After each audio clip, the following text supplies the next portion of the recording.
Kaleshwaram project ప్రారంభించడానికి సంబంధించినటువంటి విషయాలు ఒక కీలకమైనటువంటి విషయం దాంట్లో ఉంది.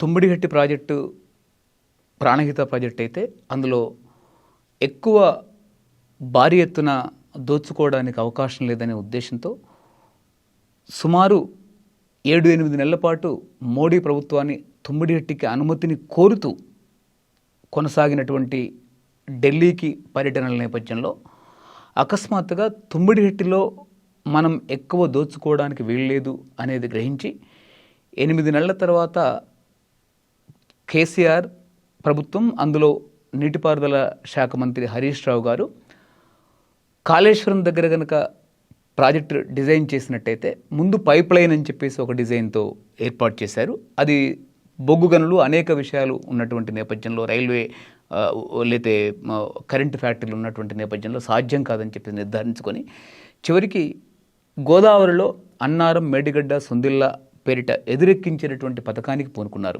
అంతేకాదు, ఈ ప్రాజెక్టు మొత్తంలో సుమారు దాదాపు 7-8 సంవత్సరాల పాటు బీఆర్ఎస్ గవర్నమెంటు, బీజేపీ గవర్నమెంటు కేంద్రంలో, రాష్ట్రంలో పూర్తిస్థాయి మద్దతు కొనసాగించింది. డిమానిటైజేషన్ కానీ, నోట్ల రద్దుకు కానీ, లేతే రాష్ట్రపతి ఎన్నికల్లో కానీ, లేతే అనేక రకాల పథకాల్లో, అనేక రకాల బిల్స్లో బీఆర్ఎస్ ప్రభుత్వం బీజేపీకి మద్దతు చేసింది. ఇక్కడ కీలకమైన విషయం, బీజేపీ నుంచి వచ్చినటువంటి, దేశంలో ఉన్నటువంటి మోడీ నుంచి, నడ్డా నుంచి, రాజ్నాథ్ సింగ్ నుంచి అనేక మంది మంత్రులు కాళేశ్వరం చాలా గొప్ప ప్రాజెక్టు, కాళేశ్వరం కంటే గొప్ప ప్రాజెక్టు ప్రపంచంలో ఎక్కడా లేదని చెప్పేసి వచ్చినటువంటి ప్రతి అధికారి, ప్రతి దేశ అగ్రనేతలు కూడా దీన్ని పొగిడారు.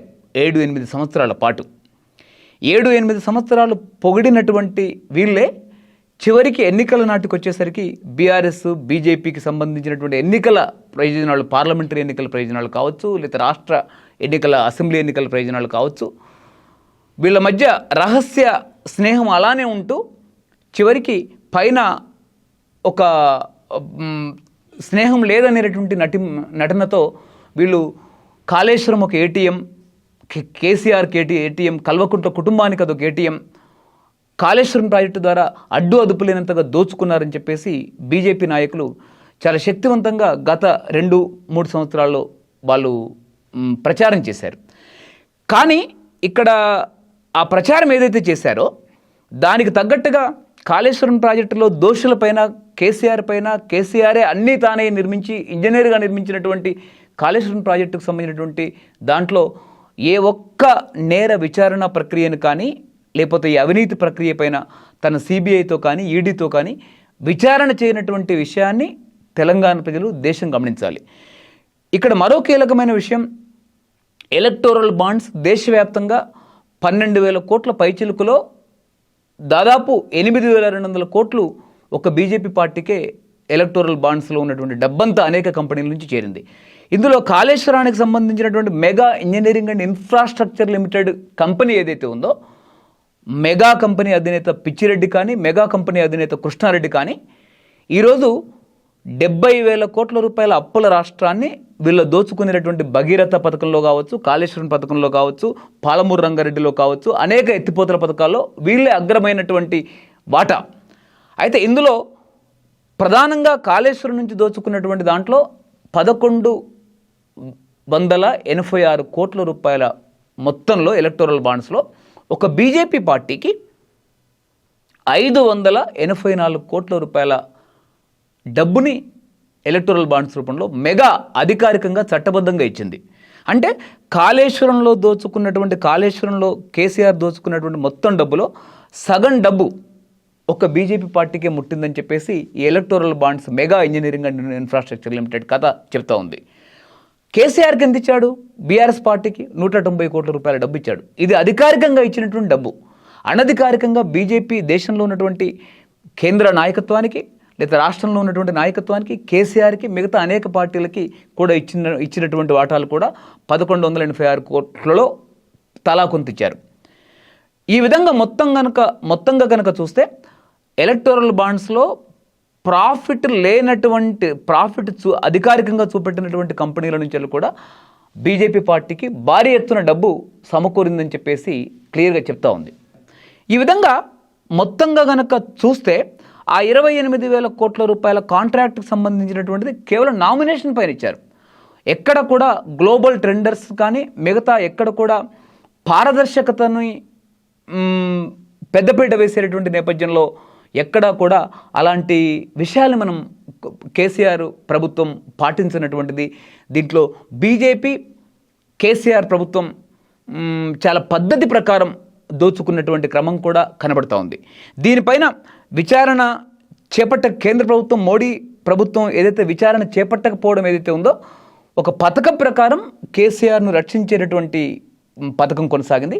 వాస్తవంగా గత 10 ఏళ్లలో దేశవ్యాప్తంగా ఉన్నటువంటి అన్ని రాష్ట్ర ప్రభుత్వాల్లో, దేశ ప్రభుత్వంలో, తెలంగాణ ప్రభుత్వంలో కొనసాగినటువంటి భారీ అవినీతి ఏమిటి అంటే అది కేవలం కాళేశ్వరం ప్రాజెక్టే, అది మరొకటి భగీరథ ప్రాజెక్టు.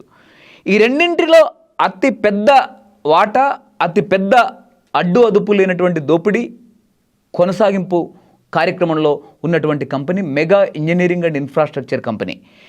రాష్ట్రం 70,000 కోట్ల రూపాయల అప్పుల రాష్ట్రంగా మన రాష్ట్రానికి అధికారం వచ్చేటటువంటి నేపథ్యంలో ఉంటే ఈరోజు కేసీఆర్ ప్రభుత్వం దిగిపోయే నాటికి 7 లక్షల కోట్ల రూపాయల పైచిలకు అప్పుల రాష్ట్రంగా మారింది.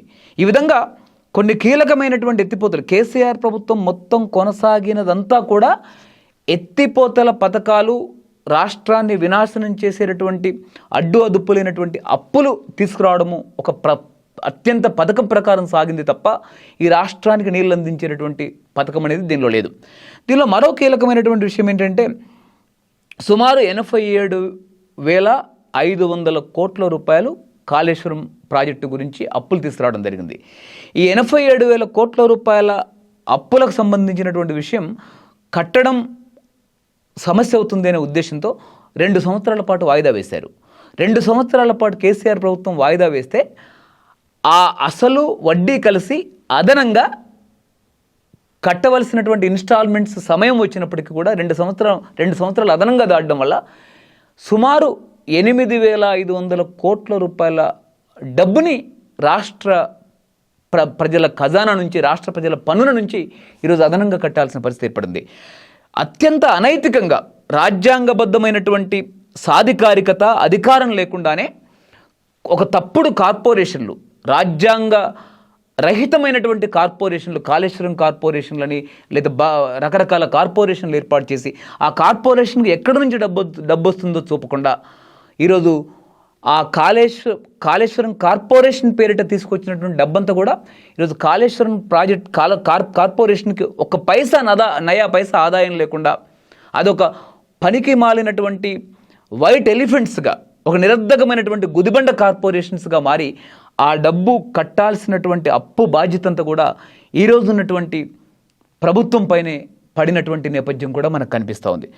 కాళేశ్వరం స్కాండల్ అనేటటువంటి దాంట్లో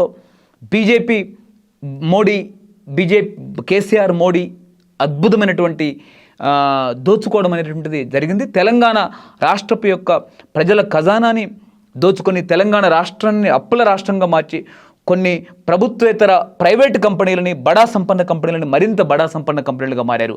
తెలంగాణ 7 లక్షల కోట్ల రూపాయల అప్పుల రాష్ట్రంగా మారితే ఇదే సందర్భంలో mega engineering and infrastructure limited Krishna Reddy, Pichi Reddy ప్రపంచంలో ఒక పెద్ద బిలియనీర్స్గా మారారు అని చెప్పేసి ఫోర్బ్స్ నివేదిక చెప్తుంది. సుమారు ఇద్దరు కలిసి $5 బిలియన్ బడా సంపన్నులుగా మారారు అని చెప్పేసి క్లియర్గా చెప్తా ఉంది.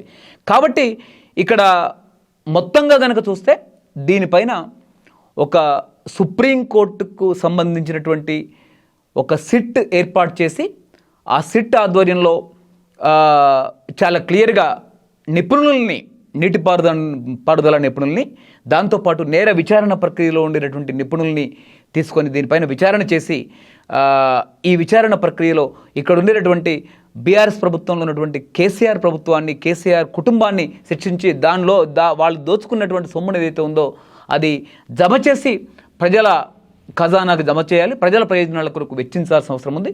ఇప్పుడు ఉన్నటువంటి కమిషన్ కూడా కేసీఆర్ ప్రభుత్వం చేసినటువంటి అవినీతి పైన ఒక నివేదిక ఇస్తుంది తప్ప ఇది బహుశా దీనిపైన లోతుగా అధ్యయనం చేసేటటువంటి అవకాశం ఉంది అని చెప్పేసి, లేకపోతే వాళ్ళ దగ్గర నుంచి నిధులు రాబడతారని చెప్పేసేటటువంటిది ఉంది అనేటటువంటిది కూడా పెద్దగా అనిపించడం లేదు.